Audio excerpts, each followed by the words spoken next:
अवतार आनंद करीती घरोघ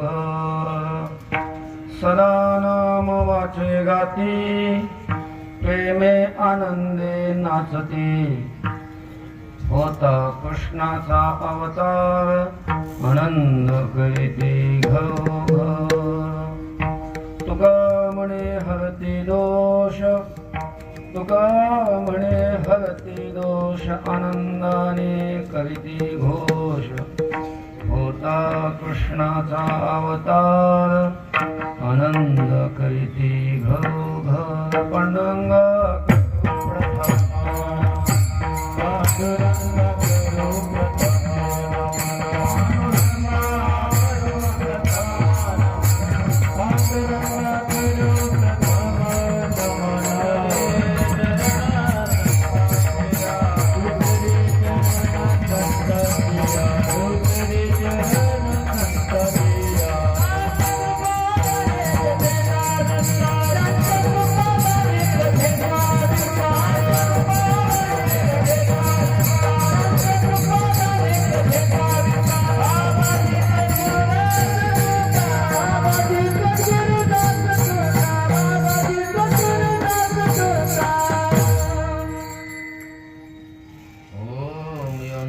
प्रविश्य मम वाचमिमां प्रसुप्तां सञ्जीवयत्यखिलशक्तिधरस्वधाम्ना अन्यांश्च हस्तचरणश्रवणत्वगादीन् प्राणान् नमो भगवते पुरुषाय तुभ्यं समचरणसरोजं सान्द्रनीलाम्बुदाभं जगन्निहितपाणिमण्डनं मण्डनानां तरुणतुलसीमाला कन्धरं कञ्जनेत्रं सदयधवलहासं विठ्ठलं चिन्तयामि। नमो ज्ञानेश्वर निवृत्तिउदार सोपानदेवा मुक्ताबाई नमो त्रिभुवनपावनी आद्यत्रय जननी देवाची मस्तक माझा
कृष्ण गोकुळे जन्मला दुष्टाचळ काप सुटला होता कृष्णाचा अवतार आनंद करीती घरोघर।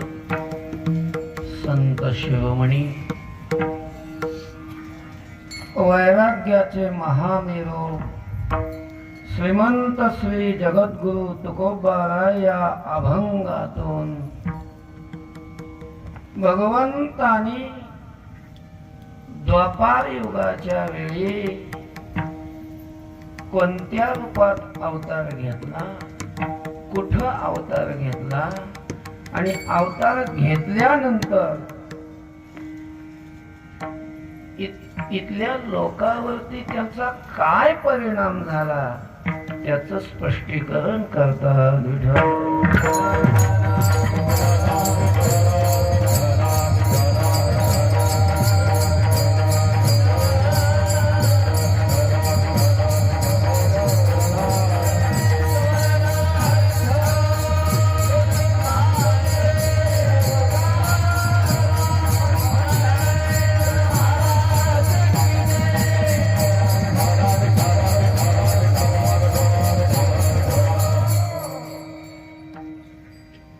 या ठिकाणी सुरू असलेला हा जो उत्सव आहे, हा जो कार्यक्रम आहे,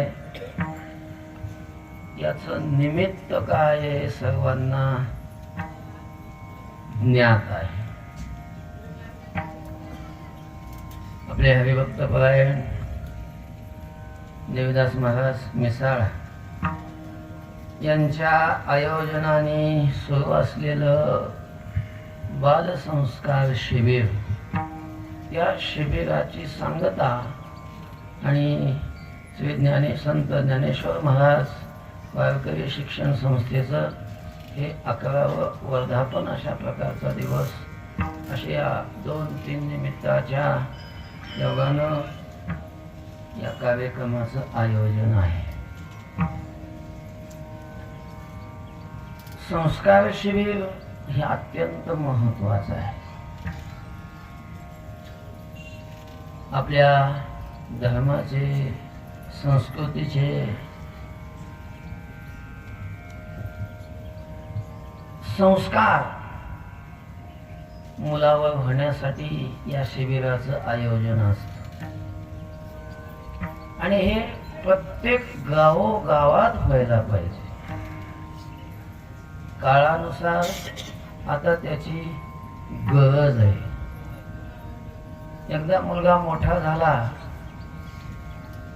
मग नंतर त्याच्यावर संस्कार घडवणं एवढं शक्य नसतं. धनुष्य करण्याकरता लाकडाचा धनुष्य होत नाही, त्याच्याकरता फोकस लागतो. विठ्ठल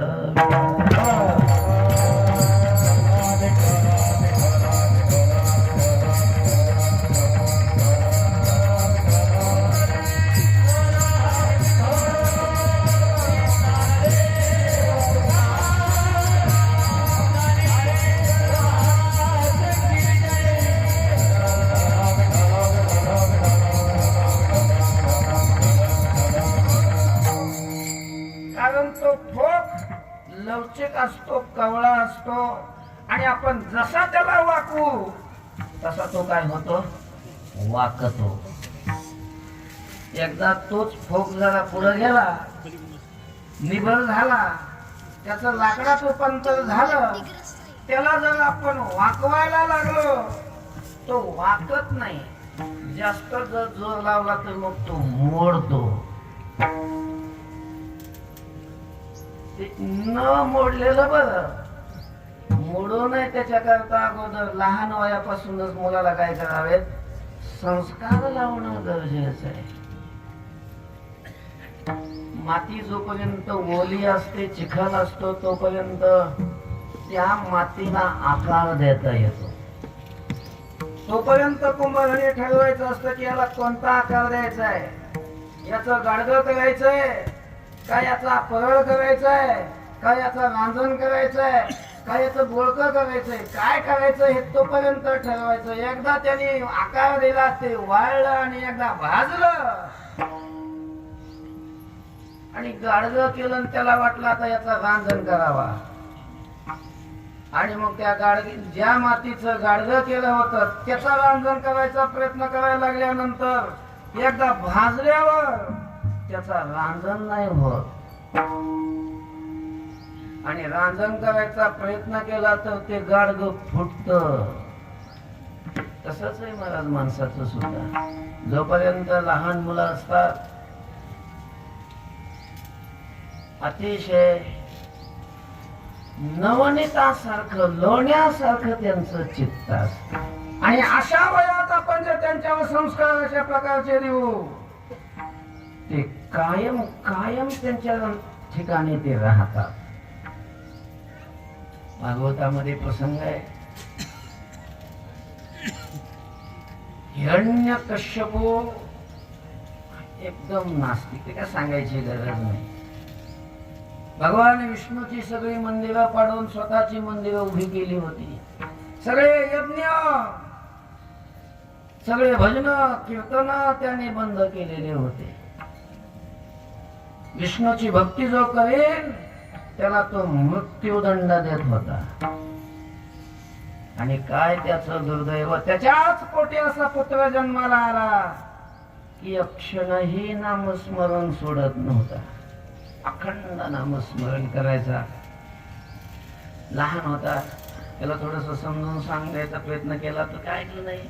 एवढं लहान, मोठं झाल्यावर लक्षात येईल, कळेल म्हणून थोडस दुर्लक्ष केलं. मोठा झाला ना, सांग त्याला सांगितलं की बाबा हे आपल्यात नसतं असलं, हे असं देवाचं नाव नाही घेऊ. सांगितलं पण तो काय ऐकायला तयार नाही. म्हणून घरी सांगण्यापेक्षा असं म्हणतात ना की सोनाराकडूनच कान टोचलेले बरे असतात, म्हणून त्याला शाळेत पाठवलं. शुक्राचार्यांचे 2 मुलं शंडा आणि अमर्त नावाचे, त्यांच्या त्या गुरुकुलामध्ये प्रल्हादाला ठेवलं आणि त्यांना बजावून सांगितलं की दैत्य कुळाला उचित अशा प्रकारचं शिक्षण यांना द्यायचं. यांनी भजन बंद केलं पाहिजे, नामस्मरण बंद केलं पाहिजे, बजावून सांगितलं. गेला शाळेत. ते शंडामर्द त्याला शिकवायचे. अजून बाकीचेही दैत्याची मुलं होती, पण प्रल्हादाने काही नामस्मरण सोडलंच नाही. गुरुजी जे शिकवित होते तो शिकायचा, पण इतर वेळेला रिकाम्या वेळ असला की तो एकांतात असा बसायचा आणि भगवंताचं नामस्मरण करायचा. प्रल्हाद असा नामस्मरण करत बसला, मोठ्याने नामस्मरण करायचा. बाकीची दैत्याची मुलं ती गोळा व्हायची आणि त्यांना बसून त्यांनाही मग नामस्मरणाचं महत्व सांगून, भक्तीचं महत्व सांगून त्यांनाही नामस्मरणाला लावायचं. कुमार अवस्थेपासूनच भक्ती केली पाहिजे असं त्यांना तो शिकवायचा. बरेच दिवस झालं होतं गुरुकुलात पाठवून पोराची काय प्रगती पाहण्यासाठी हिरण्यकश्यपूने त्याला बोलावलं. विचारलं, बाळा गुरुजी शिकवतात? हो शिकवतात. चांगले शिकवतात? चांगले शिकवतात. अनेक विषय शिकवतात? हो अनेक विषय शिकवतात. तुला कोणता विषय आवडतोय? तुझ्या आवडीचा विषय कोणता आहे? असा ज्या वेळेला प्रश्न विचारला त्यावेळेला प्रल्हादाने सांगितलं, श्रवणम कीर्तनम विष्णु स्मरणम पादसेवनम अर्चनम वंदनम दास्यम सख्यम आत्मनिवेदनम. ही जी नवविधा भक्ती आहे, या नवविधा भक्तीचं शिक्षण मला आवडतं, हे शिक्षण माझ्या आवडीचं आहे. असं ऐकल्याबरोबर तळपायाची आग मस्तकाला गेली. इतके दिवस शाळेत पाठवून अजूनही पोरगं सुधारलं नाही. त्या शंडामर्दाला बोलवलं, चांगली त्यांची हाजरी घेतली. याच्याकरता मी पोरगं शाळेत पाठवलंय. दुसऱ्या वेळेस जेव्हा चक्करला येईल त्यावेळेला याच्यामध्ये बदल झालेला पाहिजे असं बजावून सांगून गेला.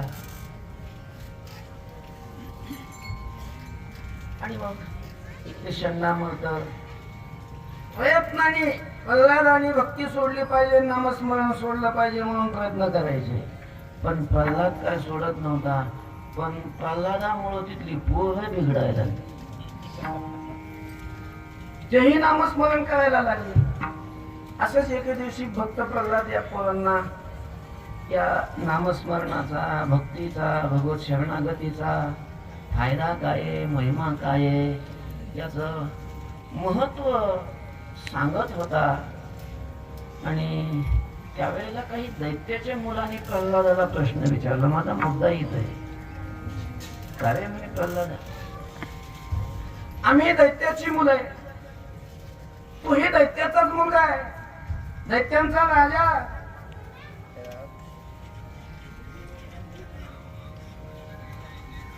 हिरण्यकश्यपू, या हिरण्यकश्यपूचा तो मुलगा आहे. तूही दैत्याचा, आम्हीही दैत्याचेच आहोत. आमचे जे गुरु आहेत तेच तुझे गुरु आहेत. पण तुझ्या वडिलांनी ही असली भक्ती शिकविली नाही, आपल्या गुरुंनी ही शिकवली नाही, आणि हे तू कुठून शिकलास? हे तुला कोणी शिकवलं? आपले गुरुजी तर असलं काही शिकवित नाही, वडीलही शिकवित नाही, तुझे वडीलही शिकविणार नाही, मग हे शिकला कुठं तू? असा ज्या वेळेला प्रश्न विचारला त्यावेळेला त्या प्रश्नाचं उत्तर देताना प्रल्हादांनी सांगितलं, ते तुम्हाला माहित नाही, मी ज्या वेळेला आईच्या उदरामध्ये होतो, गर्भामध्ये होतो, माझे वडील माझे पिताश्री तपश्चर्यासाठी निघून गेलेले असताना स्वर्गाचा राजा इंद्र त्यांनी माझ्या आईचं अपहरण केलं, कयाधूचं अपहरण केलं, आणि तो अपहरण करून घेऊन जात असताना रस्त्यात नारद भेटले. नारदाने विचारलं, इंद्रा कुठं चाललास घेऊन? त्या कयाधूला. नारदाने विचारल्यावर इंद्र घाबरला, हात जोडले आणि सांगितलं की महाराज, माझ्या मनामध्ये तसं काही पाप नाही, हिच्याविषयी माझ्या मनात पाप नाही, पण हिच्या गर्भामध्ये हिच्या पोटामध्ये हिरण्यकश्यपूचा वंश आहे, दैत्याचं बीज आहे, आणि दैत्याची मुलं ही आमच्या नंतर शत्रूच बनतात, त्यामुळं या शत्रूला गर्भात असतानाच नष्ट करण्याचा विचार आहे. नारदाने सांगितलं, वेडा झालास? वेडायस? काय सांगितलं होतं कश्यप ऋषीने? दितीला ज्या वेळेला शाप दिला की तुला सगळ्या जगाला त्राही त्राही करून सोडणारी मुलं जन्माला येतील, या शापाबरोबर एक वरदानही दिलं होतं, सगळ्या जगाला जरी मुलांनी त्रास दिला तरी त्यांच्या एका मुलाच्या पोटी असा महान भगवत भक्त जन्माला येईल, देवाच्या तुलनेमध्ये त्याची पूजा केली जाईल, आणि तो महान भगवत भक्त हिच्या उदरामध्ये मारू नकोस. आणि मग नारद त्या कयाधूला आपल्या आश्रमात घेऊन गेले. आश्रमात गेल्यानंतर काही त्या कयाधूला नारदाने उपदेश केला, आणि तो उपदेश भक्त प्रल्हादाने गर्भात असताना श्रवण केला.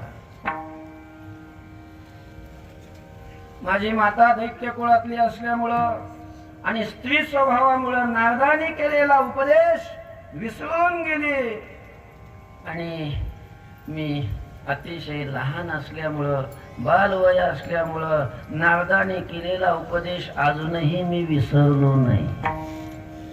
ते संस्कार माझ्या ठिकाणी, नारदांच्या मुखातून आलेले शब्द माझ्या अंतःकरणामध्ये अजूनही दगडावरच्या रेगेसारखे ठसलेले आहेत.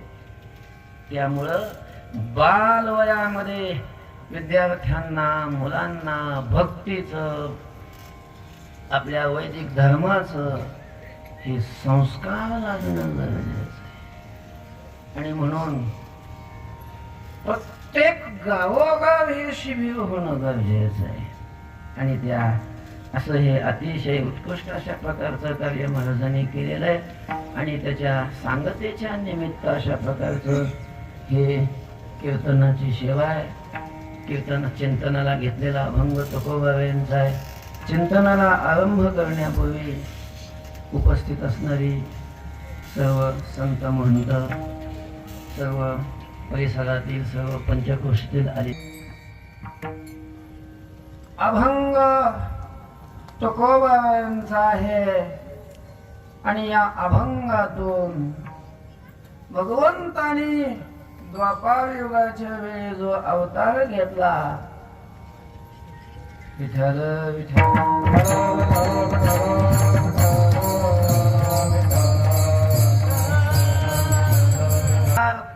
कोणत्या रूपाने घेतला, कुठं घेतला, आणि त्याचा परिणाम काय झाला, या तीन गोष्टीचं विवेचन या अभंगातून आहे. देव अवतार घेतो. अवतार घेतो म्हणजे तो ज्या ठिकाणी आहे, ज्या स्वरूपात आहे, ज्या स्थितीत आहे, त्या स्थितीतून, त्या स्वरूपातून, त्या ठिकाणाहून खाली येतो. खाली येणं म्हणजे अवतार घेणं. मग त्या स्थितीतून असेल, त्या ठिकाणाहून असेल, त्या स्वरूपातून असेल, खाली आला म्हणजे अवतार घेतला. निर्गुण असलेला सगुण बनणं, अव्यक्त रूपातून व्यक्त बनणं, यालाच अवतार घेणं अशा प्रकारचं म्हणतात. अव्यक्त ते आकारले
अव्यक्त रूपातून. अव्यक्त शब्दाचा अर्थ आहे जे व्यक्त नाही ते. आणि व्यक्त कशाला म्हणतात? व्यक्त म्हणजे जी वस्तू इंद्रियाचा विषय होत नाही, जी वस्तू कानाचा विषय होत नाही, जी वस्तू नेत्राचा विषय होत नाही, जी वस्तू तुरेंद्रियाचा विषय होत नाही, जी वस्तू रसनेंद्रियाचा विषय होत नाही, जी वस्तू घ्राणेंद्रियाचा विषय होत नाही, कोणत्याच इंद्रियाचा विषय न होणारी जी वस्तू आहे, जी वस्तू इंद्रियातीत आहे, अशा वस्तूला अव्यक्त म्हणतात. अव्यक्त. इंद्रियाचा विषय होणारी वस्तू म्हणजे व्यक्त आणि इंद्रियाचा विषय न होणारी वस्तू म्हणजे अव्यक्त. परमात्मा हा अव्यक्त आहे, इंद्रियातीत आहे. सर्वेंद्रिय गुणाभासम सर्वेंद्रिय विवर्जितम. अशा अव्यक्त रूपातून व्यक्त होणं. देवाची दोन रूप आहेत, अव्यक्त आणि व्यक्त. निर्गुण आणि सगुण. जे अव्यक्त आहे तेच निर्गुण आहे. गुणरहित असलेला परमात्मा सगुण होणं म्हणजे अवतार घेणे. अव्यक्त असलेला परमात्मा व्यक्त होणं म्हणजे अवतार घेणे. ज्याला हात नाही, पाय नाही, रूप नाही, नाव नाही, काही नाही असा असलेला परमात्मा त्याने हात, पाय, डोळे अतिशय अशा प्रकारचा सुंदर मनमोहक सगुण अशा प्रकारचा विग्रह धारण करणं याला म्हणतात अवतार घेणं. आणि अशा प्रकारचा अवतार द्वापर युगाच्या वेळी देवाने घेतला. का घेतला? कारण देवाचं ठरलेलं आहे. ज्या वेळेला धर्माला ग्लानी येते, धर्म नष्ट झाल्यासारखा होतो, त्यावेळेला परमात्मा अवतार घेतो. यदा यदा हि धर्मस्य ग्लानिर्भवति भारत अभ्युत्थानम धर्मस्य तदात्मानं सृजाम्यहम्. आणि काय करतो? परित्राणाय साधूनां विनाशाय च दुष्कृतां धर्म संस्थापनार्थाय संभवामि युगे. धर्म रक्षावया अवतार घेसी.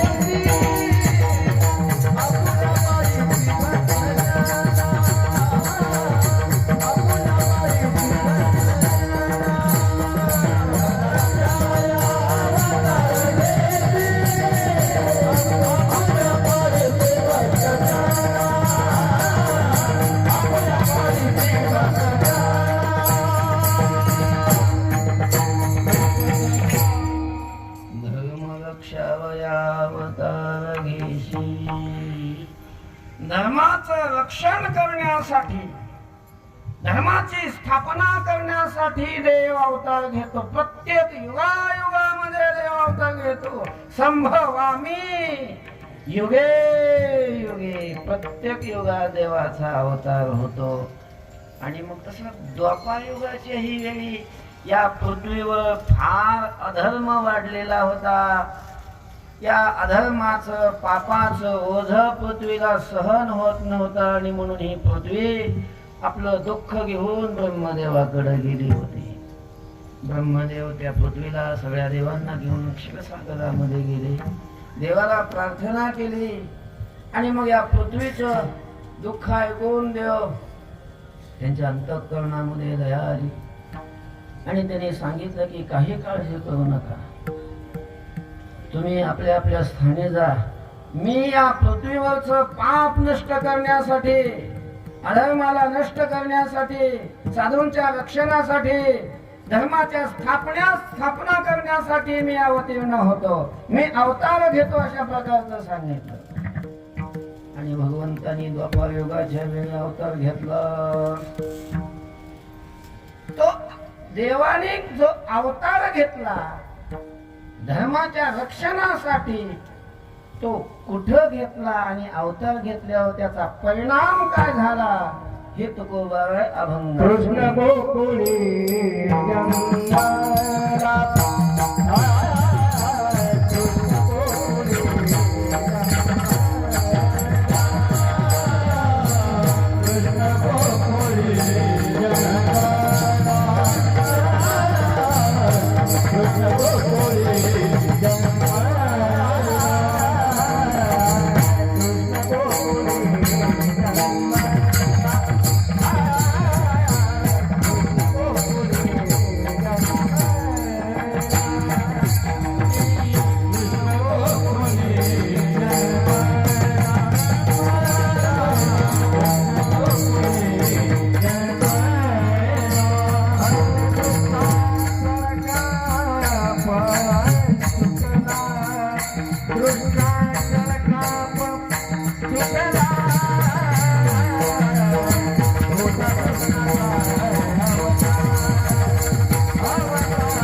चळकाप सुटला. देव कुठं अवतीर्ण झाले हे सांगत असताना तुकोबारायांनी विधान केलं की हा परमात्मा कृष्ण रूपाने अशा प्रकारचा जन्माला आला, अर्थात कृष्ण रूपाने अवतार घेतला. आणि तो कुठं घेतला?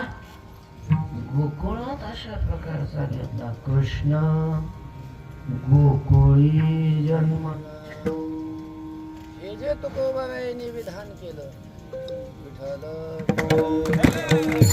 तुकोबाराय हे जे विधान करतात की कृष्ण गोकुळी जन्माला, याच्यावरती काही आपल्याला शंका येतात. तुम्हाला आल्या की नाही काय माहित नाही, शंका येतात. शंका आल्या पाहिजे, कारण शंका येणं हे जिवंतपणाचं लक्षण आहे. विठाल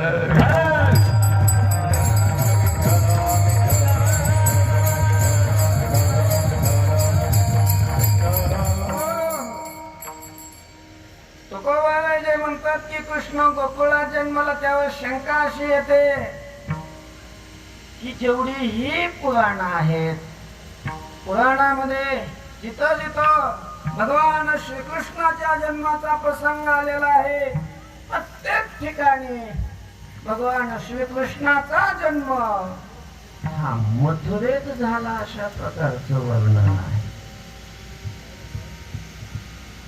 प्रामुख्याने भगवान श्रीकृष्णाचं चरित्र वर्णन करणारं पुराण म्हणजे श्रीमद भागवत. ते श्रीमद भागवत वाचा. श्रीमद भागवतात ही व्यासाने कृष्णाचा जन्म हा मथुरेत झाला, कारागृहात झाला अशाच प्रकारचं लिहिलेलं आहे. कारण वसुदेव आणि देवकी यांना कंसाने कारागृहात ठेवलेलं होतं. असं काही पूर्ण चरित्रभाग सांगत बसत नाही, आता सगळ्यांना माहितच आहे. व्यास महर्षी पुराणामध्ये मथुरेत जन्म झाला म्हणून लिहितात. महाभारत बघा, महाभारतातही वाचा, कुठं झाला कृष्णाचा जन्म? मथुरेत झाला. हे पुराण सांगतात. पुराण आणि पुराण लिहिणारे काय धोतरा विण करून लिहित नाहीत.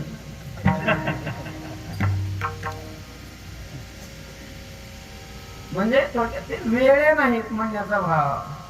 सामान्य नाहीत व्यास महर्षी. नमोस्तुते व्यास विशाल बुद्धे फुल्लार विंदा यतपत्र नेत्र. सामान्य नाहीत व्यास महर्षी. भगवंताचा अवतार स्वरूप अशा प्रकारचे व्यास महर्षी आहेत. विशाल बुद्धी आहे व्यासांची. वेदाचं मंथन करून महाभारतासारखं लोणी ज्यांनी बाजूला काढलं ना तरी शब्द ब्रह्माब्धी मध्येला व्यास बुद्धी निवडिले निरवधी नवनीत हे. काय ज्ञान आहे व्यास महर्षी. ज्ञानोबांना म्हणावं लागलं व्यासोत्तिष्ठ जगत्त्रय. व्यासाच्या नंतर कुणीही कितीही ज्ञान पाजळायला लागला, ज्ञान सांगायला लागला, तर त्यांनी सांगितलेलं ज्ञान हे व्यासांचंच उष्ट असतं. कारण व्यासाने सगळंच लिहून ठेवलं. व्यासाने सांगितलं नाही असं जगात काही नाही. म्हणून व्यासांचं उष्ट जगत म्हटलं जातं. म्हणून महाभारती जे नाही ते नोहेची लोकितीही या कारणे मणिपे पाही व्यासोत्तिष्ठ जगत्त्रय. सामान्य व्यास आणि एवढे ज्ञानी असणारे व्यास पुराणामध्ये लिहून ठेवतात की कृष्णाचा जन्म हा मथुरेत झाला. आणि अभंगाची रचना करत असताना कलियुगामध्ये तुकोबर येतात की कृष्ण कुठं जन्माला?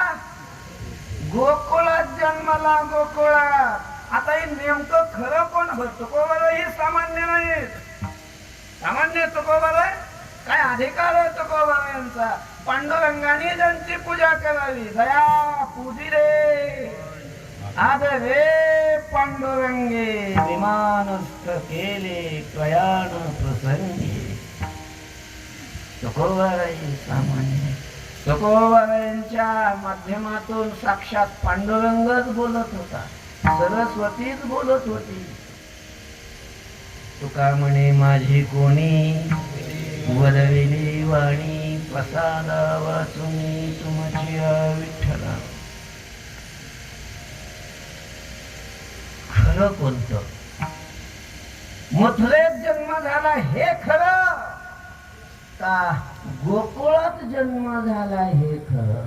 व्यासाने सांगितलेलं खरं का तुकोबाराय सांगतात ते खरं?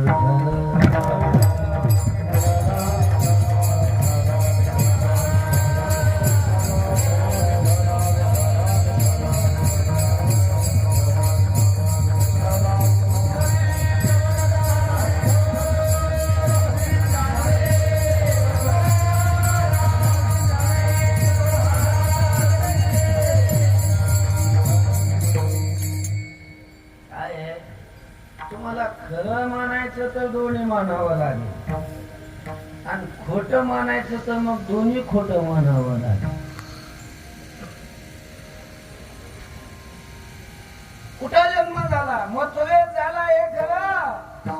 गोकुळात झाला हे खरं, तर याचं उत्तर आहे दोन्ही खोट आहे विठ्ठल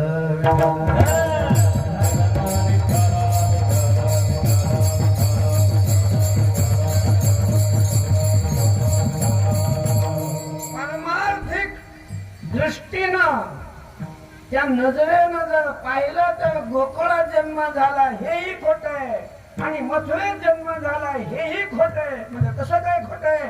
कारण देवाचा जन्मच होत नाही. तो अजन्मा अजन्मा अजोपि सन्नवे आत्मा भूतानाम ईश्वरोपि सन. अजहा अजय शब्दाचा अर्थ आहे न जन्मणारा. तो जन्मतच नाही.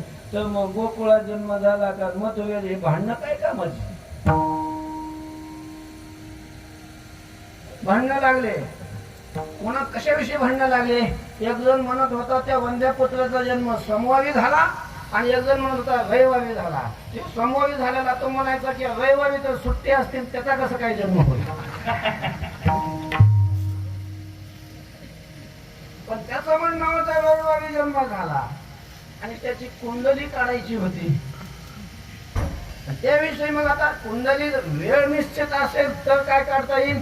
कुंडली काढता येईल. मग ही वेळच निश्चित होईना. यांचं भांडण सुरू झालं. एक जण म्हणतो सोमवारी आणि एक जण म्हणतो रविवारी जन्म झाला. तुम्ही सांगा बरं कोणत्या दिवशी जन्म झाला? वंद्या पुत्राचा जन्म कोणत्या दिवशी झाला? त्याचा जन्मच नाही झाला. वंद्या पुत्र जन्मतच नाही. तसा हा काय होत नाही? जन्मतच नाही. वंद्यपुत्र हे सारखा आहे का काय? हा म्हणजे वंद्यपुत्र तर असत आहे. मग हा असत आहे का काय? हा असत नाही. हा सद्रूप आहे. पण हा मूळचाच सिद्ध आहे. त्यामुळे हा जन्मत नाही. हा काय होत नाही. नाहीतर तुम्ही जन्मत नाही म्हणलं की दृष्टांत हा तेवढ्या पुरता आपल्याला जेवढा लागतो तेवढा घ्यायचा असतो.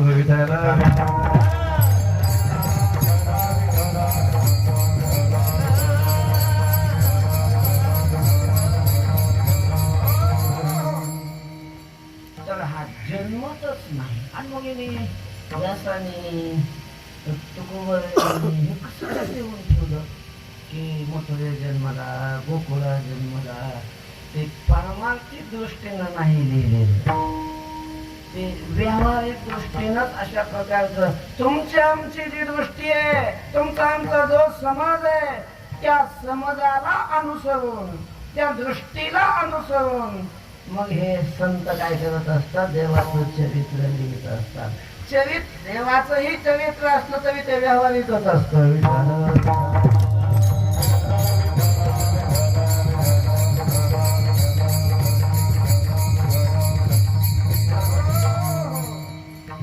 आणि मग व्यास महर्षी ज्या वेळेला पुराण लिहायला बसले त्यावेळेला त्यांनी अंतर्दृष्टीनं ज्या वेळेला त्यांना दिसलं याचा जन्म कुठं झाला? मथुरेत झाला. व्यासाने पुराणात लिहून ठेवलं. पण तुकोबा ज्या वेळेला अभंग गायला लागले त्यावेळेला तो मथुरेत जन्माला कोणी बघितलंच नाही. तुम्ही बघितला? तुम्ही बघितला मथुरेत जन्माला? ते कोणाला माहीतच नाही. तिथं जे लोक होते त्यांना पण माहित नाही. जे मथुरेत राहत होते नव्हे, त्या कारागृहात जे होते त्यांनाही माहित नाही की हा जन्माला म्हणून. जे होते ते सगळे झोपे गेले होते. जन्माच्या अगोदर झोप लागली होती त्यांना.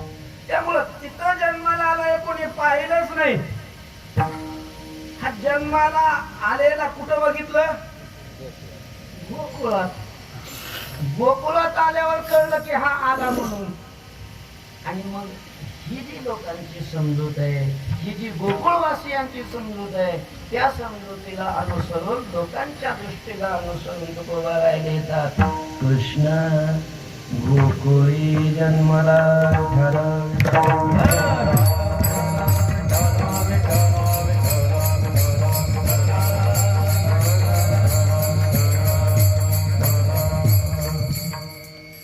एक कथा वाचलेली आहे, ऐकलेली पण आहे. त्या कथेच्या माध्यमातून थोडं या प्रश्नाचं उत्तर सोडवण्याचा प्रयत्न करतो. जर पटलं घ्या, नाही पटलं तर काय आग्रह नाही. कृष्ण गोकुळी जन्माला हे जे विधान तुकोबाने केलं हे कसं केलं, आणि ज्यांनी ही कथा लिहिली ते सामान्य नाही, साक्षात्कारी पुरुष होते. उत्तर भारतातील व्रजभूमीमध्ये राहणारे महात्मे, त्यांचा संस्कृत ग्रंथ आहे, त्याच्यामध्ये भगवंताचं चरित्र त्यांनी लिहिलेलं आहे. त्याच्यातली कथा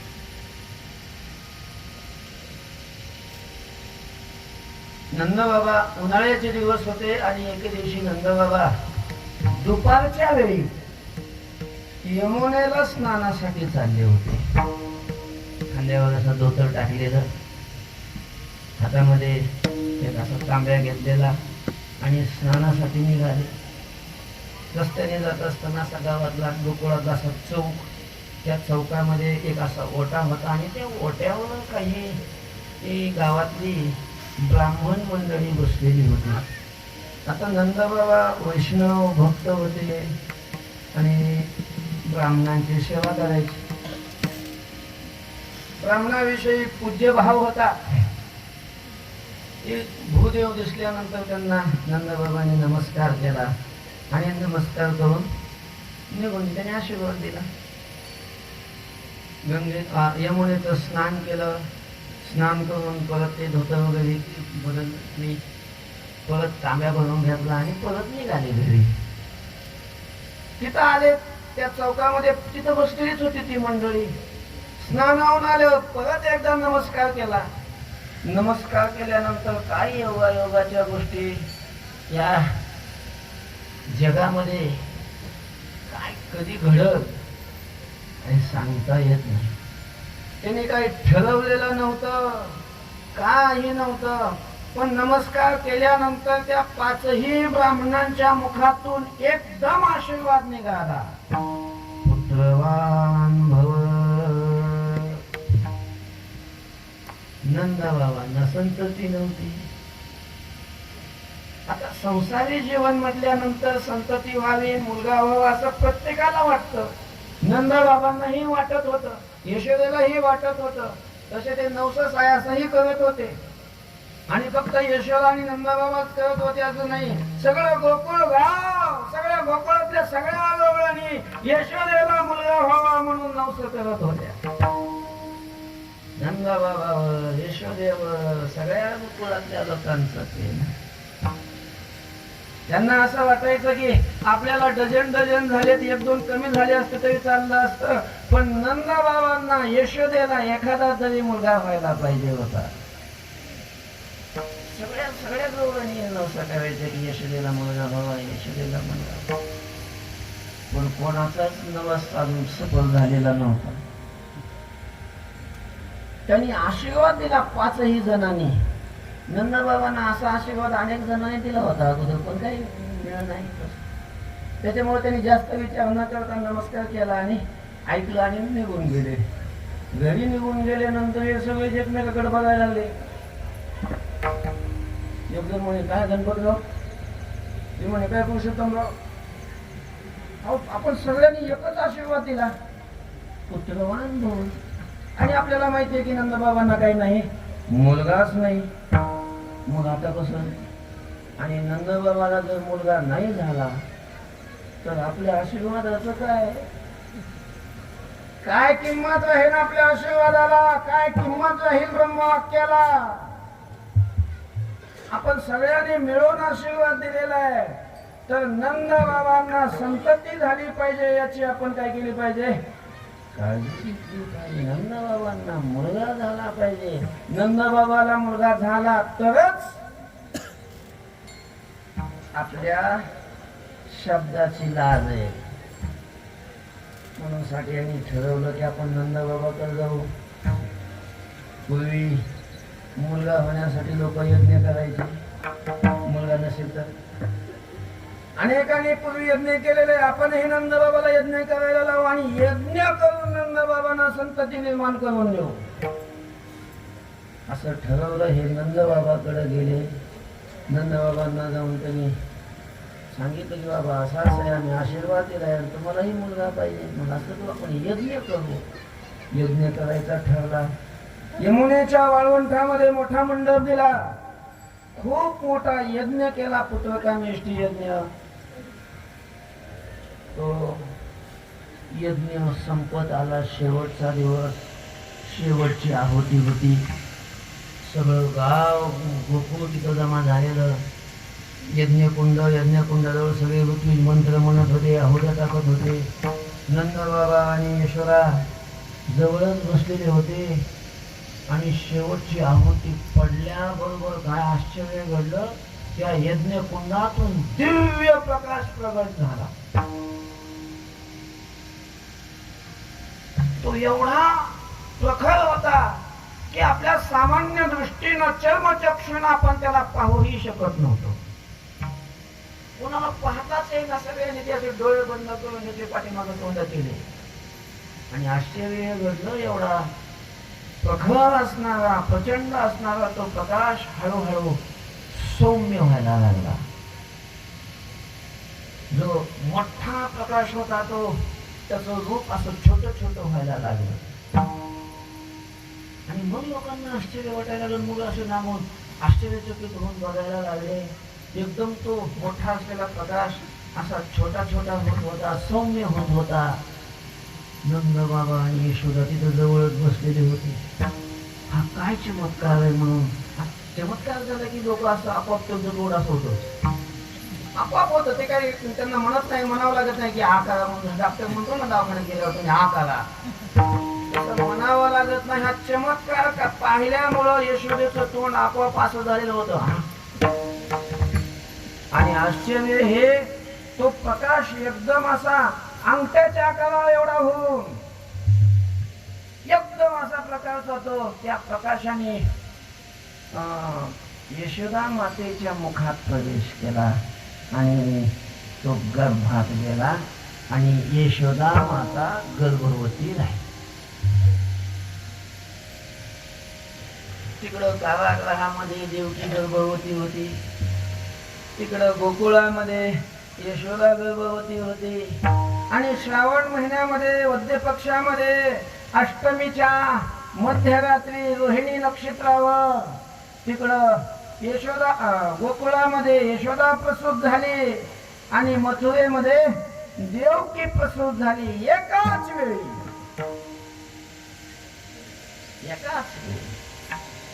देवकीला तिकडं मुलगा झाला आणि यशोदेला मात्र 2 अपत्य झाले. एक मुलगा आणि एक मुलगी, असे हे 2 अपत्य झाले. तिकडची कथा आपल्याला सगळी माहिती आहे. मग नंतर तो मुलगा जन्माला आल्यानंतर इकडं त्याने 8 वर्षाचं रूप धारण केलं. नंदाच्या घराला, मजने गोकुळाला, अंक हे सगळं. मग नंदबाबाला घेऊन तिकडं गोकुळामध्ये आले. गोकुळात आले तर इकडं सगळे झोपी गेलेले होते, कारण माया आलेली होती जन्माला. माया आले की झोपा लागतात. लोक सगळे झोपी जातात. त्याचं कारण हे, झोपी म्हणजे बेसावध होतात, आपलं हित करत नाहीत, आपलं काही साधन करत नाही उद्धारासाठी. का? मायेनं मोहित केलेलं आहे. माया आली की झोप लागून जाते. माया गोकुळात आलेली होती, तिथंही सगळ्यांना झोपा. यशोदेलाच माहित नाही म्हणून हे आपल्याला 2 अपत्य झालेली. यशोदा सुद्धा झोपी गेलेली होती. नंद बाबा, वसुदेव तिथं आले मुलाला घेऊन आणि यशोदेच्या त्या घरात प्रवेश केला. आणि पाहिलं तो आश्चर्य हे की 2 मुलं झालेले आहेत यशोदेला आणि यशोदेला माहित पण नाही. आणि त्या मुलाकडं पाहिलं तर तो मुलगा आणि यांचा मुलगा, काहीच बदल नाही ना. देवकीला झालेला म्हणजे वसुदेवाचा मुलगा आणि ह्या नंदबाबाचा आणि यशोदेचा मुलगा, काहीच बदल नाही, एकदम सारखा. आश्चर्य वाटलं. डोक्यावरची पाठी खाली ठेवली, त्या मुलाला उचललं आणि त्या मुलात आणि ह्या मुलात किती साम्य म्हणून पाहावं म्हणून त्या मुलाला जवळ नेलं आणि आश्चर्य हे की ते जे दोन मुलं होते त्याचा एक झाला. मुलं दोन होते आणि त्याचा एक झाला. तो मुलगा तिथंच ठेवला. तिथली मुलगी उचलली आणि वसुदेव ते मथुरेला घेऊन गेले. पुढचं ते सगळं माहिती आहे. मग इकडं पहाट झाली. सुनंदा जागी झाली. नंदबाबाची बहीण यशोदेच्या बाळंतपणासाठी तिला आणलेलं होतं. तिनं पाहिलं की भावी प्रसूत झालेले आहेत. आणि मग त्या सुनंदेनं येऊन यशोदेला उठ, अहो भाभी, अहो भाभी, अहो भाभी उठा, अहो तुम्हाला मुलगा झाला. आणि मग काय सगळ्या गोकुळात अशा प्रकारची दौंडी. यशोदेला मुलगा झाला, नंदबाबाला मुलगा झाला. ही तिला सांगते, ती तिला सांगते, ती तिला सांगते. गवळण सांगे गवळणीला पुत्र झाला, यशोदेला विठ्ठल.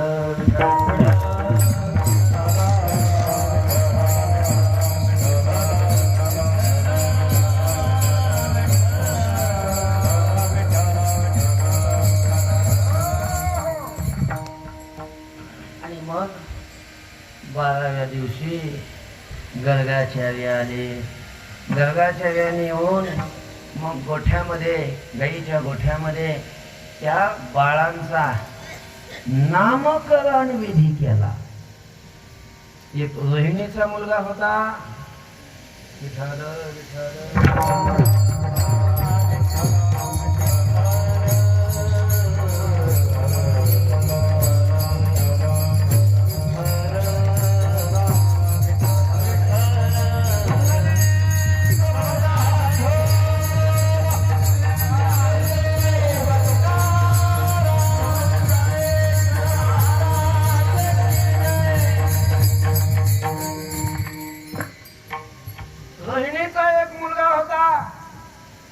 यशोदेचा एक मुलगा. या दोन्ही मुलाचं नामकरण केलं, गर्गाचार्याने केलं. रोहिणीच्या मुलाचं नाव काय ठेवायचं? गर्गाचार्याने सांगितलं की हा अतिशय बलशाली आहे आणि आपल्या ठिकाणी असणाऱ्या गुणाने सगळ्या जनाला, सगळ्या लोकांना तो रमवील, म्हणून याचं नाव बल आणि राम अशी दोन नावं ठेवायची. त्याची दोन नाव आहेत, एक बल आणि दुसरं राम. आणि एक बलराम अशा प्रकारचं नाव ठेवलं. दोन्हीचं मिळून त्याचं नाव बलराम ठेवलं. यशोदेचा मुलगा तो त्या गर्गाचार्यांच्या मांडीवर दिला. महाराज याचं काय नाव ठेवायचं? गर्गाचार्याने अंतर्दृष्टीनं पाहिलं की हा एक वेळेला शुक्ल रूपाला प्राप्त झालेला होता, एक वेळेला हा पीत रूपाला प्राप्त झालेला होता, एक वेळेला हा लाल रूपाला प्राप्त झालेला होता. इदानीं कृष्णतांगतः. आणि आता या वेळेला हा कृष्ण रूपाला प्राप्त झालेला आहे, म्हणजे काळ्या रूपाला प्राप्त झालेला आहे. याचं नाव काय ठेवायचं? कृष्ण. कृष्ण हे नाव गर्गाचार्यांनी ठेवलं. आता गर्गाचार्यांनी कृष्ण हे जे नाव ठेवलं, कोणत्या मुलाचं? मथुरेत जन्माला आलेल्या मुलाचं का यशोदेपासून जन्माला आलेल्या मुलाचं? देवकी पासून जन्माला आलेल्या मुलाचं कृष्ण नाव ठेवलं का यशोदेपासून जन्माला आलेल्या मुलाचं कृष्ण नाव ठेवलं? कृष्ण हे नामकरण जे केलं हे कोणत्या मुलाचं केलं? मी तुम्हाला सांगितली दोन मुलं, एक यशोदेचा मुलगा आणि एक देवकीचा मुलगा. तर कृष्ण हे जे नाव ठेवलं हे देवकीच्या मुलाचं ठेवलं का यशोदेच्या मुलाचं ठेवलं? विठ्ठल विठ्ठल.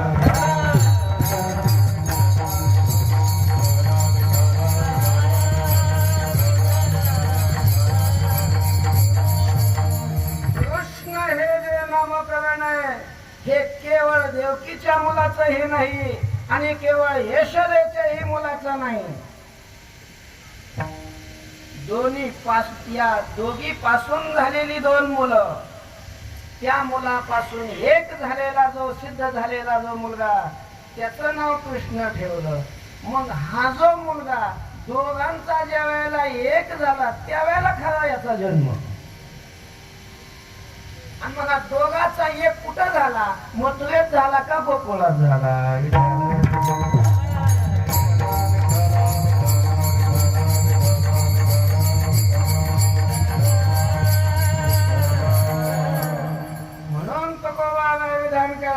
कृष्ण गोकुळी जन्मला विठ्ठल विठ्ठल.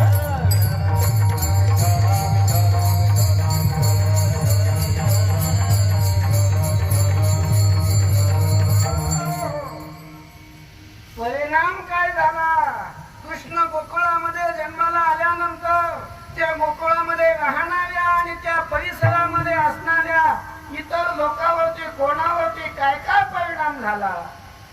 जे दुष्ट होते, जे असुर होते, जे पापी होते, दुराचारी होते, त्यांच्यावर काय परिणाम झाला? दुष्टा चळका पसुतला. जे दुष्ट होते ते मात्र देवाचा अवतार झाला म्हटल्यानंतर असं थर थर थर थर कापायला लागले विठ्ठल.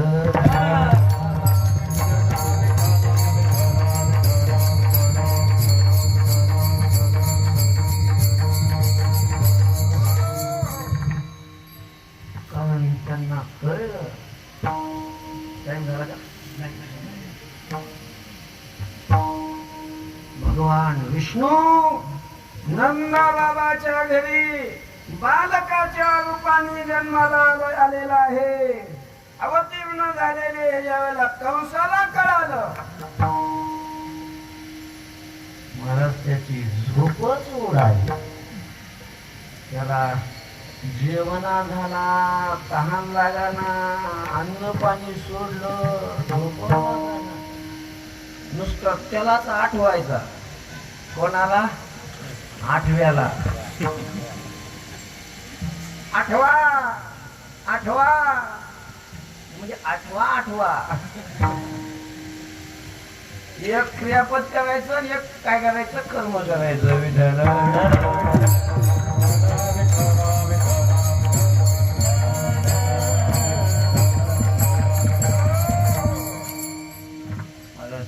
कारण ते अगोदर पुतना पाठवली. अगोदर संशय होता किंवा बहुतेक ती गोकुळात असेल म्हणून ती गोकुळात पुतना गेली. ती परत आलीच नाही ना. यदगा तो अनानी वर्तन ते खरं असं पुतण्याच काय घेऊन बसले काय ना तुम्ही? आजपर्यंत त्याच्याकडे जो जो गेला कसाही जाऊ द्या, तो भक्तीनं जाऊ द्या, प्रेमानं जाऊ द्या, द्वेषानं जाऊ द्या, त्याला मारायला जाऊ द्या, कसं जाऊ द्या, जो गेला तो अजून कोणी आला नाही. तुका पंढरीची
गेला त्याच्याकडे जो गेला तो परत येतच नाही.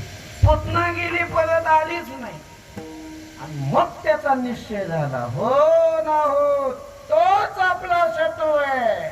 नंदा बाबाचा मुलगा ज्याला लोक म्हणतात, यशोदेचा मुलगा ज्याला म्हणतात, तोच माझा काळ आहे. आणि मग काय करायचं? त्याला कसं मारावं? काय त्याला उपायच सुचेना. असा चिंताग्रस्त बसलेला होता. सामान्य नव्हता महाराज कंस. भुक्की मारली तर माजलेला हत्ती खाली बसवला होता कंसाने. सामान्य ताकद नव्हती. जरा म्हणून तर जरासंधाने स्वतःच्या 2 मुली कंसाला दिल्या होत्या, त्याची ताकद पाहूनच. तर असा कंसाने त्याला झोप सुद्धा लागला. एवढं लेकरू जन्माला आलं आणि त्याची झोपच उडाली. ते बाणासूर वगैरे यांनी विचारलं, काय रे कंस, काय दुखत आहे का तुझं? दुखत नाही. मग असं का होत आहे? काय कोणाची आठवण येते का? असं आहे, माझा मृत्यू जन्माला आलेला आहे, त्याला मारायचंय आणि काय करावं काय उपाय सुचत नाही. आणि मग सगळी मित्रमंडळी आणि तो कंस त्या मुलाला मारायचा विचार करत असताना एक महाबळभट पुढे आला. ते म्हणे, कंसा, तुझं काम मी करतो. तू म्हणे, हा. तिथं काय सत्यनारायणाची पोथी नाही वाचायची. आणि जिथं पुतना गेली परत, पुतना सामान्य नव्हती महाराज. ती जर युद्धात गेली, चांगले योद्धे, पुतना आली म्हटलं की मागच्या माग पळून जाईल. आणि ते पुतण्याचं काही नाही चाललं तिथं. आणि तू काय करशील? ती म्हणे, वेळ आहे का हे कंस? तू काय नुसता पोत्या वाचणारा ब्राह्मण समजील मला? अरे मी तांत्रिक, यात करून काही सिद्ध्या मिळवलेल्या आहेत, सिद्धीनं संपन्न आहे, तपश्चर्या आहे माझी. मी काय करू शकतो माझ्या शक्तीचं तुला कल्पना नाही, तुला अनुमानही नाही. आणि हे बघ कंसा, माझ्यासारखे ब्राह्मण वैष्णव गोकुळात जाऊन त्यांना त्या मुलाला मारणं जेवढं सोपं आहे, तेवढं एखादा राक्षस पाठवल्यावर सोपं नाही होणार. म्हणजे तुला कसं काय सोपं आहे? अरे आम्ही गेलो की आम्हाला कुणी घरी चला म्हणताय. महाराज दिसले, चला ब्राह्मण असेल, महाराज असेल, संन्यासी, लोकांची श्रद्धा असते, भारीत असतात लोक. त्यामुळं त्यांच्या घरात जाणं, त्या मुलाला मारणं आम्हाला सहज आहे. त्याला ते पटलं, कंसाला पटलं. ठीक आहे, तू जर माझं काम केलं, माझं अर्ध राज्य तुला देतो, पण मुलाला मारलं पाहिजे. ती म्हणे, काहीच काळजीच नको करू, उद्याच जातो सकाळी. मला दिवस निघायच्या आत तर त्यांनी गोकुळ घातला. मग तुला गोकुळ आहे तरी किती अंतर? दिवस निघायला तर गोकुळात. आता त्याला काही डुप्लिकेटपणा वेश तर घ्यावा लागला नाही. मुळात ब्राह्मण होताच, तपस्वी होता, जानवं होतं, भस्म लावलेलं, मोठी लांब लचक शेंडी, रुद्राक्षाच्या माळा गळ्यात, हातात सगळीकडं. त्याच्यामुळे हे सगळं त्याला काही नवीन घ्यावं लागलं नाही, दाखवावं लागलं नाही. मुळात होतं तपश्चर्याचं तेज होतं. आता गोकुळातली सगळी भाविक मंडळी की आता हे भूदेव दिसल्यामुळं बदलात पोती की कोणीतरी ब्राह्मण आहे, तपस्वी म्हणून सगळ्यांना नमस्कार करायचा. नमस्कार केला त्यांनी आशीर्वाद येतात, कल्याणमस्तु, स्वस्ती भवतु, शुभम भवतु, अमक भवतु, तमक भवतु, काय काय काय होऊ द्या, असा आशीर्वाद देत देत देत तो नंदबाबाच्या वाड्यासमोर आला आणि असं येऊन उभा राहिला. यशोदा घरात काहीतरी काम करत होती. काम करताना यशोदेचं अचानक लक्ष असं दारात गेलं आणि हा दारात उभा होता. बाई, कोणीतरी ब्राह्मण दिसतोय, तपस्वी दिसतोय, विद्वान दिसतोय, बगलात पोती आहे, बहुतेक पंचांगत आसन. आणि आपण त्यांना बोलवावं आणि आपल्या पोराचं भविष्य विचारावं. नुकतं जन्माला आलेलं होतं.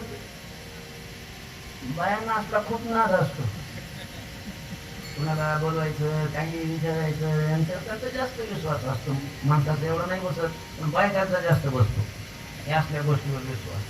तर यशोदा ते हातातलं काम टाकून बाहेर आले. अहो बाबा या ना, आत या ना. आता त्याला ते तर लागत होतं, म्हणत मला त्याच्यासाठी तर आलोय.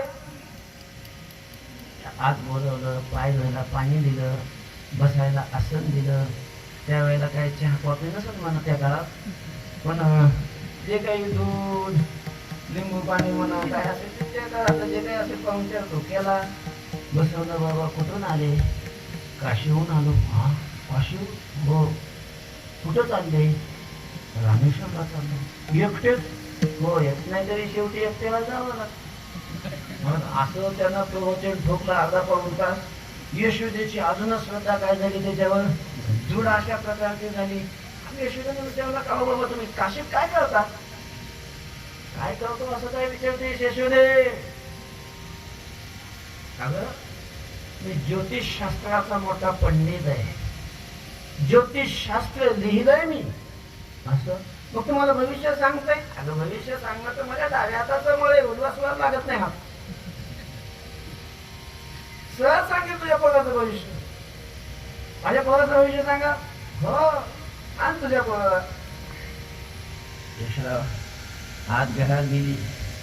कृष्णाला नहो घातलेलं होतं, त्याला झोपवलं होतं पाळण्यामध्ये. त्याला पाळण्यातून उचललं आणि त्या माबळ भटाच्या जवळ येऊन बसली. त्याला पाठ टाकला बसायला. पुढं चौरंग ठेवला. माबळ भट पाटावर जाऊन बसला. पुढं त्या चौरंगावर समोर पोती सोडली आणि यशोदा कृष्णाला मांडीवर घेऊन त्या माबळ भटाच्या समोर बस. सांगा माझ्या पोराचं भविष्य काय? ती म्हणे, अगं यशोदे, तुझ्या पोराचं भविष्य सांगायचं तर तुला त्याचा जन्म कधी झाला हे सांगावं लागेल. सांग तुझ्या मुलाचा जन्म कधी झाला? आता खरं असं आहे, आपण पहिलंच करून सांगितलं तर मग त्याचा जन्मच होत नाही. त्याचा जन्म झाला कुणी बघितलं? मला जाऊ द्या, ते आध्यात्मिक दृष्टीने जाऊ द्या. लौकिक दृष्टीने जरी पाय विचारला, आपण विचार केला त्याचा, लौकिक दृष्टीने विचार केला तरी सुद्धा याचा जन्म कधी झाला यशोदेला माहीतच नव्हतं, कारण यशोदा झोपी गेलेली होती. पण मग आता सगळे लोक त्याचा जन्म साजरा करतात अष्टमीच्या दिवशी. मध्ये दिलं सांगून अष्टमीच्या रात्री मध्यरात्री अमकं तमकं त्याचा जन्म झाला. आणि मग त्यानं गणित केलं. गणित केलं आणि काय त्यानं नाटक केलं महाराज. लगेच पोती बांधली, बगलात घातली आणि चालला ना निघून. अहो बाबा, तुम्ही माझ्या पोराचं भविष्य सांगणार आहोत, भविष्य न सांगताच निघून चालले. भविष्य सांगा ना. ती म्हणे, यशोदे, आजपर्यंत मी कधी कुणालाच खोटं बोललो नाही. आणि तुला आता मी भविष्य सांगितलं तर तुला खरं भविष्य सांगावं लागेल. आणि मी जर खरं भविष्य सांगितलं तर तुला ते सहन होणार नाही. असं म्हणजे पोराचं काय भविष्य असेल? अजून उत्सुकता वाढली ऐकायची. ती म्हणे, बाबा काही असू द्या, काय असेल ते खरं काय ते सांगून द्या, मी ऐकेन, मी सहन करीन. द्या सांगून खरं काय भविष्य ते. पुन्हा यशोदेनं त्या माबळ भटाला खाली बसवलं आणि मग सांगायला लागला, यशोदे, अगं हे तुझं पोर मूळ नक्षत्रावर जन्माला आलेलं आहे. आणि जे मूळ नक्षत्रावर जन्माला येत असतात त्याचं तोंड पाहिलं की आईबाप जिवंत नाही राहत. नाथ महाराजांचा जन्म मूळ नक्षत्रावर झालेला होता. आईबाप नाही राहिले जिवंत. आजोबाजीनं सांभाळलं नाथ महाराजांनी. हे मूल तुमच्या कुळाच्या मुळावर उठलेलं जन्माला आलेलं आहे. कुळघातकी, कुळघातकी, सगळ्या कुळाचा नाश करे. खोट नव्हतं त्याचं काही. आता खरं असं आहे की कुणाच्या कुळातलं होतं? देवकीच्या कुळातलं, यादव कुळातलं. आणि यादव कुळाचा नाश कोणी केला? ह्याच पट्ट्याने केला. कुळाचा घात करी, चोऱ्या करी, व्यभिचार करी, सगळ्या लोकांना त्रास देईल, त्रस्त करेल. याच्यातलं काय खोटं होतं? अगं असं कुळाला कलंक असलेलं पोरग जिवंत ठेवण्यापेक्षा 10 फुटाचा खड्डा खान आणि त्याच्यात जिवंत पुरून टाक. कसं वाटलं असं? यशोदेला कसं वाटलं? उतार वयात झालेलं, नवसा सयासानी झालेलं, एकुलतं एक मुलगं लेकरू आणि जीवापाड आपल्या प्राणापेक्षाही जास्त यशोदा कृष्णावर प्रेम करत होते. आणि त्याला जिवंत पळून टाक म्हणल्यानंतर कसं वाटलं असेल? लोखंड तापवावं, तापवून त्या लोखंडाचा रस करावा आणि तो रस कानात ओतल्यासारखे ते शब्द कानात गेले. पण यशोदेनं ते सहन केलं. बाबा असं काय सांगायला लागले हो तुम्ही? भविष्य काल तर गर्ग येऊन गेले. गर्गाचार्याने तर सांगितलं की मुलगा फार उत्तम आहे, उत्तम गुण आहेत म्हणून सांगितलं. काय गर्ग येऊन गेले? दचकला. मग पुन्हा एकदा गणित करतो म्हणे. पुन्हा एकदा गणित केलं. नाही म्हणे माझं गणित चुकणारच नाही. म्हणजे गणित कोणाचं चुकलं? माझं चुकणार नाही. मग फल तर वेगवेगळे यायला लागले. मग माझं चुकलं नाही, चुकलं कोणाचं? गर्गाचार्यांचं.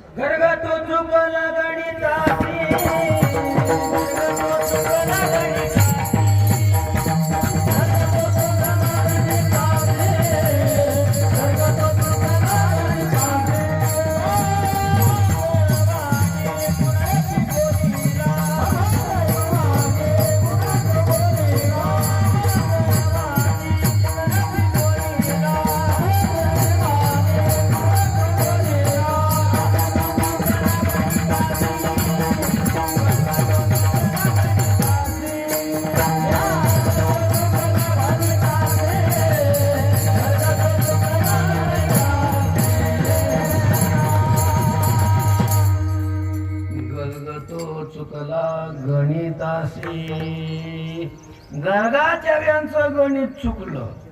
आणि मग आतापर्यंत हा माबळ भट या कृष्णाची निंदा करत होता. पण आता गर्गाचार्याची निंदा सुरू केली. गर्गाला काय कळतंय? त्याला कशाचं गणित येतंय? त्याचं गणित चुकलं, हे असंच आहे तसंच आहे. मग जोपर्यंत हा देवाची निंदा करत होता तोपर्यंत देवाने सहन केली.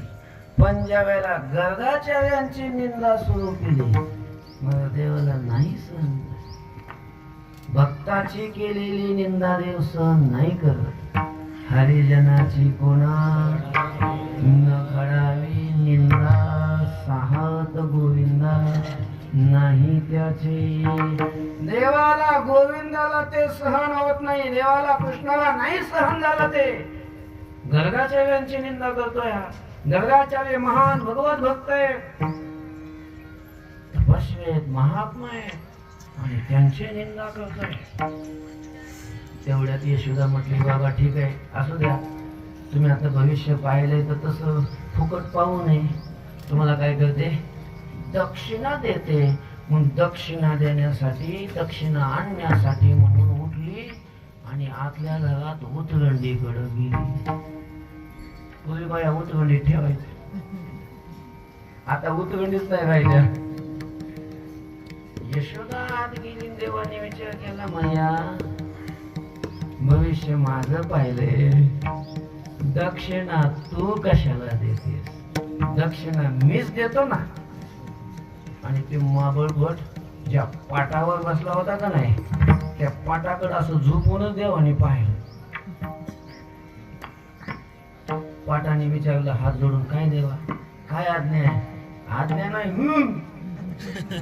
असं केलं नुसतं की तो पाठ खाली जमिनीपासून 5 फूट वर.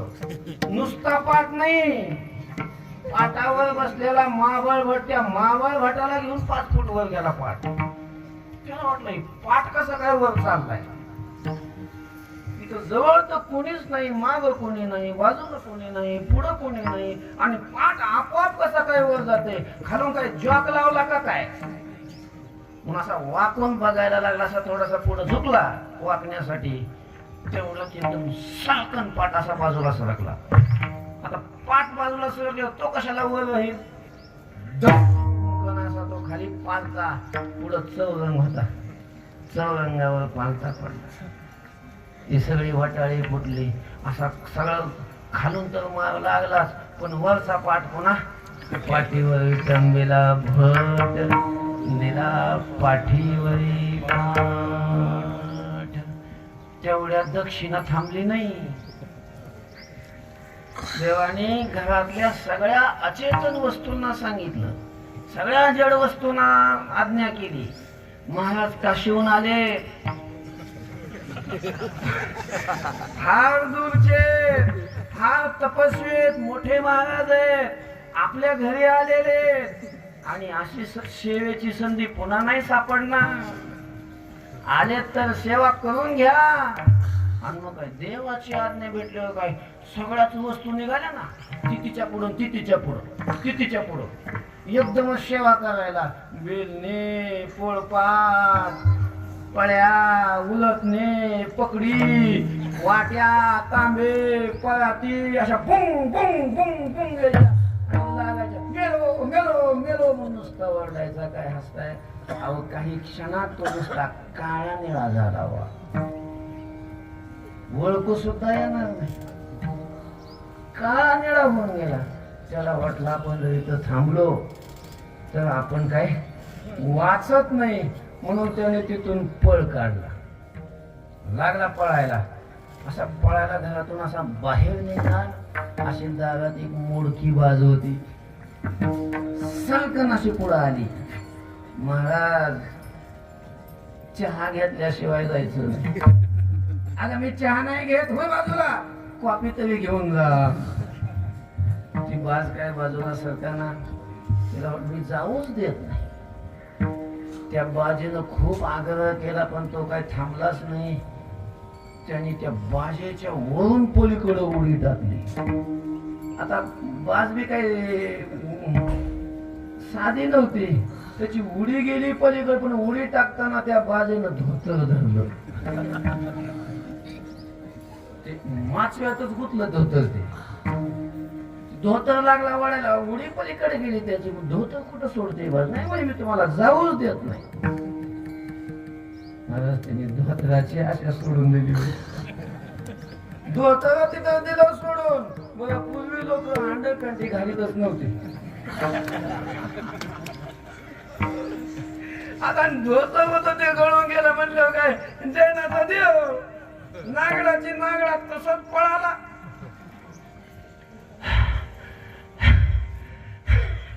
असा 10 टाकेत कंसाच्या जवळ ही सगळी मित्रमंडळी, कंसाची वगैरे ते सगळी बसलेली. कंसाला तर ओळखूच नाही, कोण आलाय वासा? ते म्हणे काय कोण आहे तू? ते म्हणे कंसा, मला ओळखलं नाही का तू? ती म्हणे नाही, कोण आहे तू? म्हणे महाबळभट. अरे तू तर गोकुळात जाणार होता, गेला नाही तू? गेलो होतो.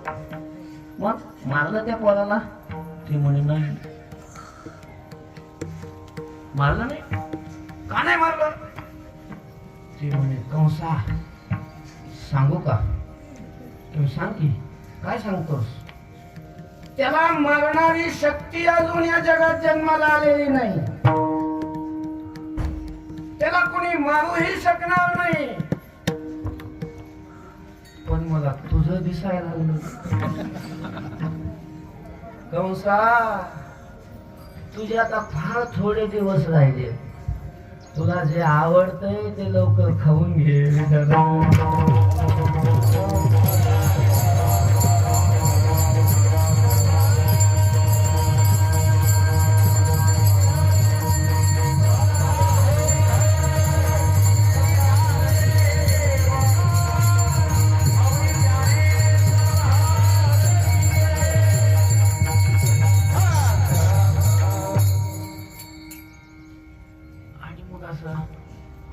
दुष्टा चळका पसुटला. कंसासारख्या सगळ्या दुष्टांना हा जन्माला आल्यानंतर भीतीनं काय झाला? चळकाप अशा प्रकारचा सुटला. का? कारण त्यांच्या लक्षात आलं की हा भगवान विष्णूचा कृष्ण रूपाने झालेला अवतार होता. कृष्णाचा अवतार, कृष्णाचा अवतार आहे. आणि म्हणून दुष्टांना चळकाप सुटला. पण जे सात्विक होते, जे भक्त होते, जे सज्जन होते, त्यांना मात्र आनंद झाला आणि म्हणून ते घरोघरी अशा प्रकारचा होता कृष्णाचा अवतार.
होता कृष्णाचा आनंद करीती घरोघर प्रत्येक जण भगवान कृष्णाचा अवतार झाला म्हणून आपापल्या घरी सगळे आनंद साजरा करत होते. सगळं गोकुळ त्या आनंदामध्ये डुबून गेलेलं होतं. आनंद व्यक्त करत होते. आनंद झाल्यानंतर तो आनंद व्यक्त करण्याचे काही प्रकार असतात. कोणते प्रकार असतात? लोकानुसार ते प्रकार पडतात. लोक तीन प्रकारचे आहेत. तामसी लोक, राजसी लोक आणि सात्विक लोक. असे तीन गुण आहेत आणि तीन गुणामध्ये सगळं जग विभागलेलं आहे. काही तामसी लोक असतात. तामसी लोकांना आनंद झाला की मग ते बॉक्स बोलवतात.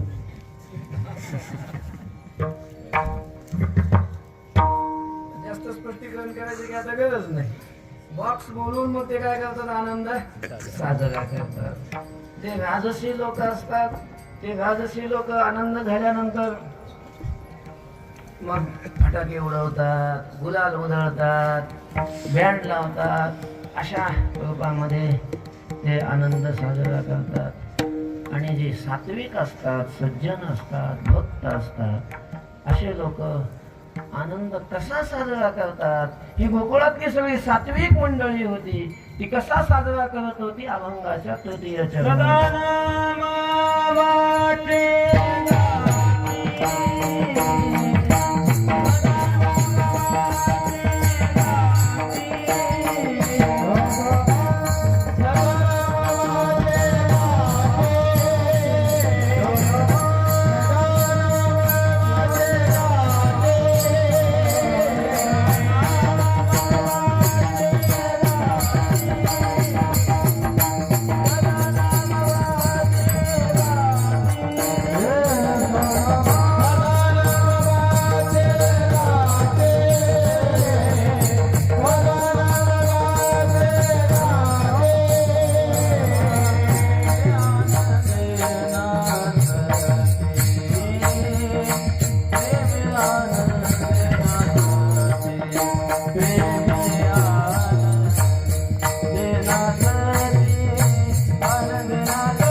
सदा नाम वाचे गाती प्रेमे आनंदे नाचती. सात्विक असणारी मंडळी, भक्त मंडळी, परमार्थिक मंडळी आनंद झाल्यानंतर भगवंताचं नाम चिंतन करतात.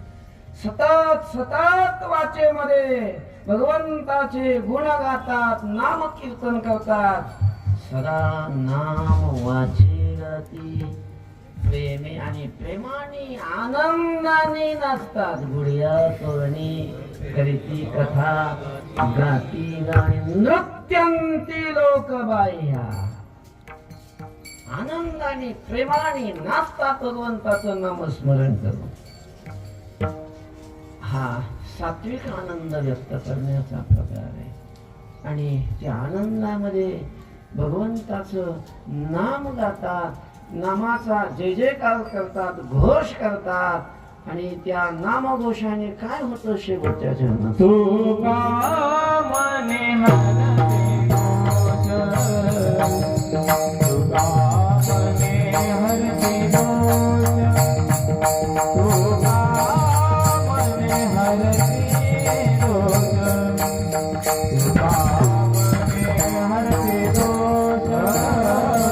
तुका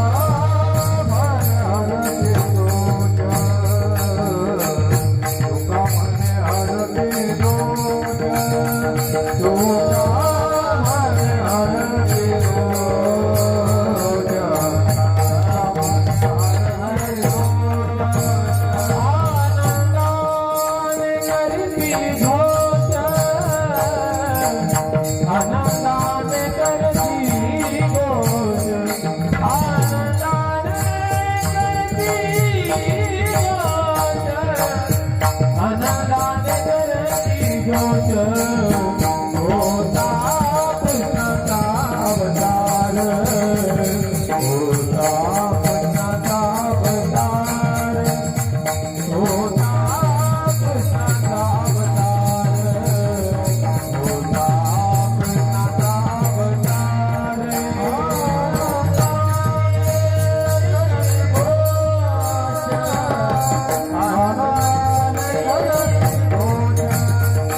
असा भगवंताच्या नामाचा घोष केला की आपल्या संचितातली आपल्या अंतःकरणातली सगळी पाप हे जळून जातात, नष्ट होऊन जातात.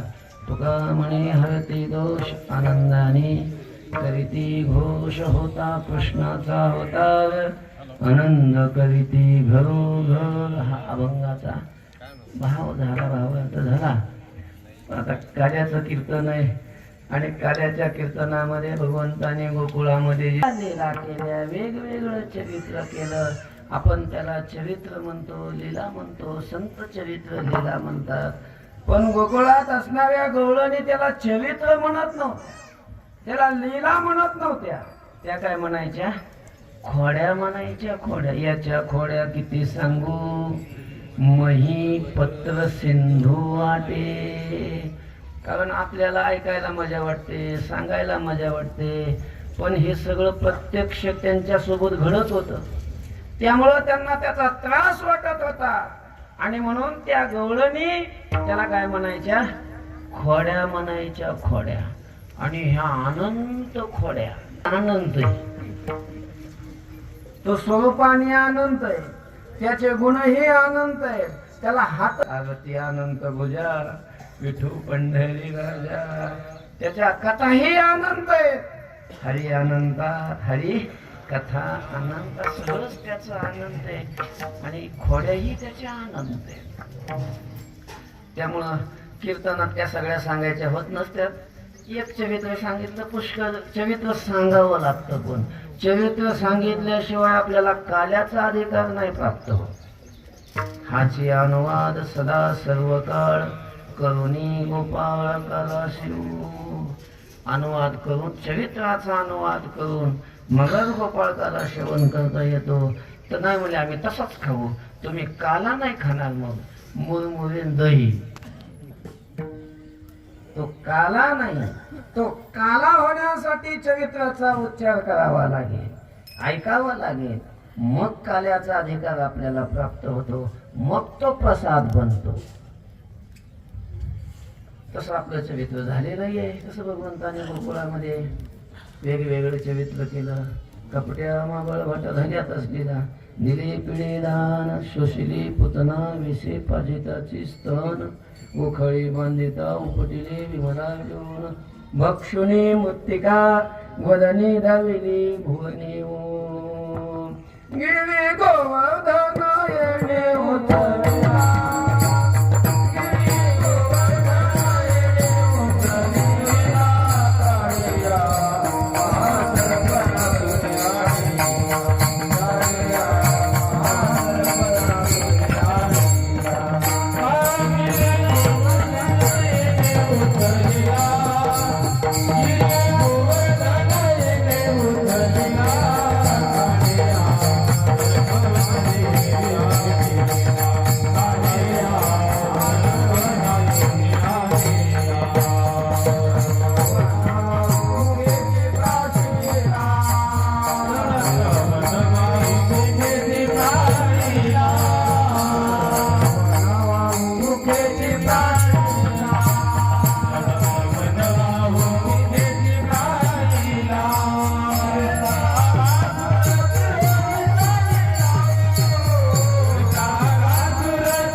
लीला काय आता विस्तारानं होत नसत्या.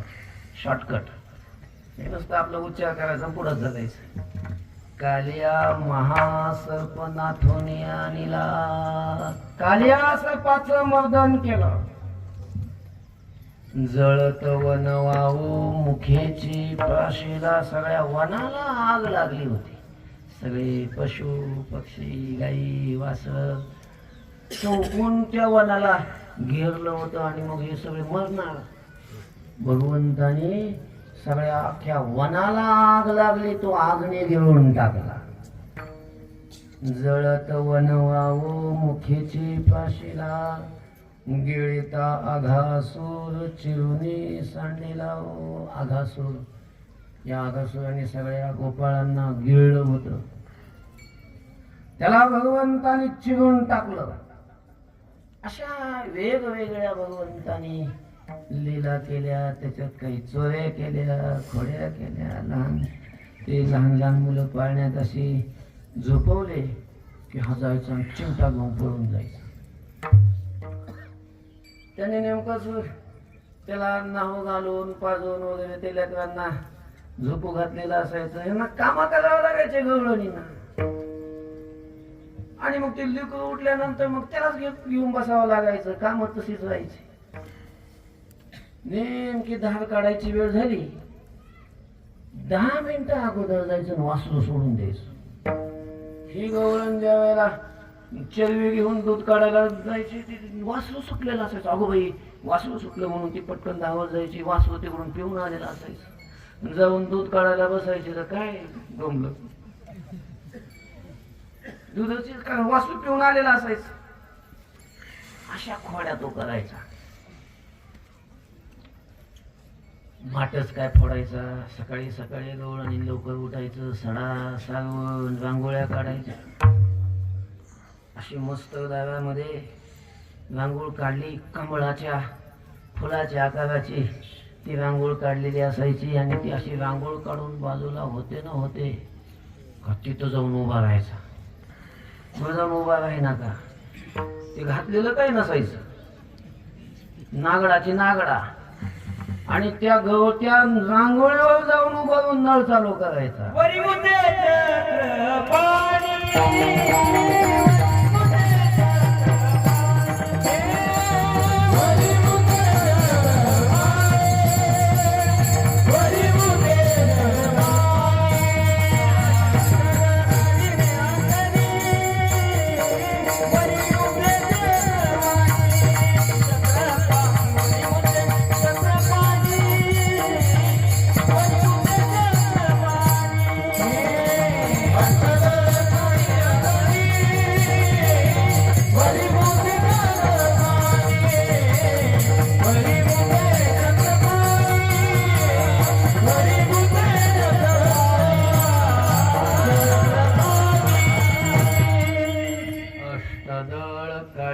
अंगणी वरी मुते चक्र पाणी. अशा खोड्या करायचा.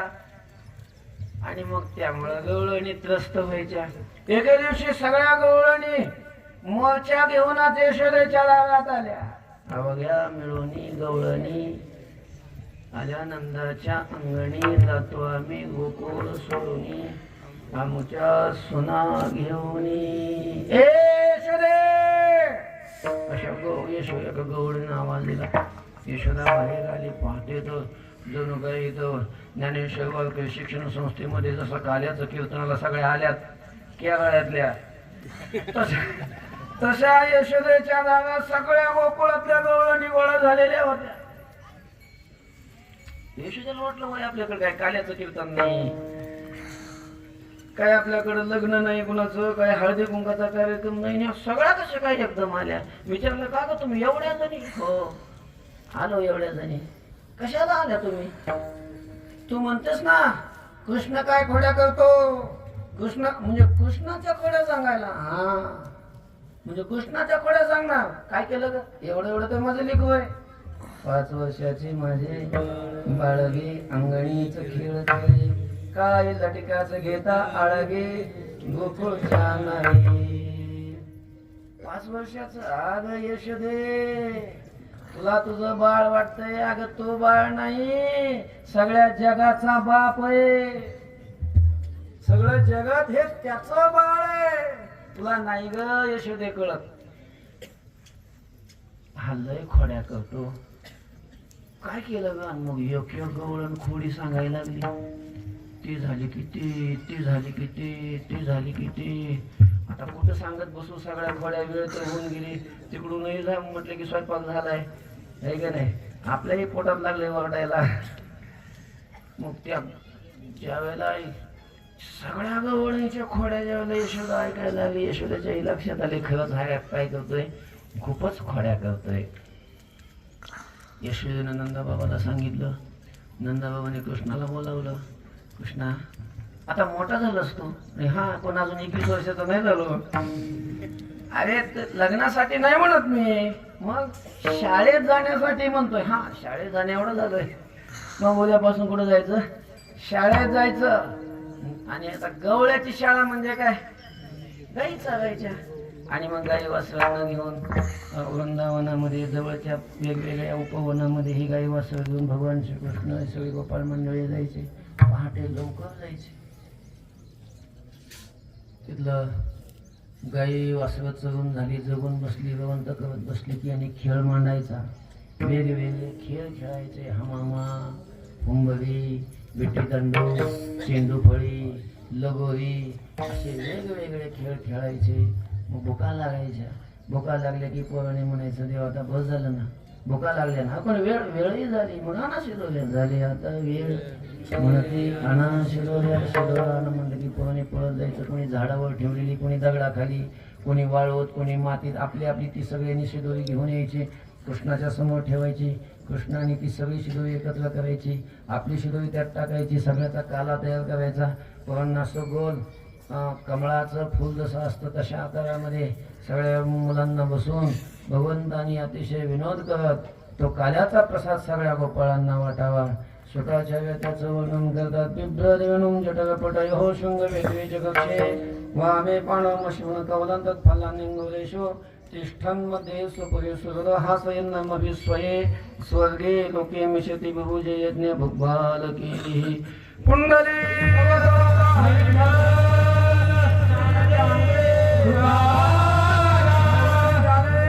Hare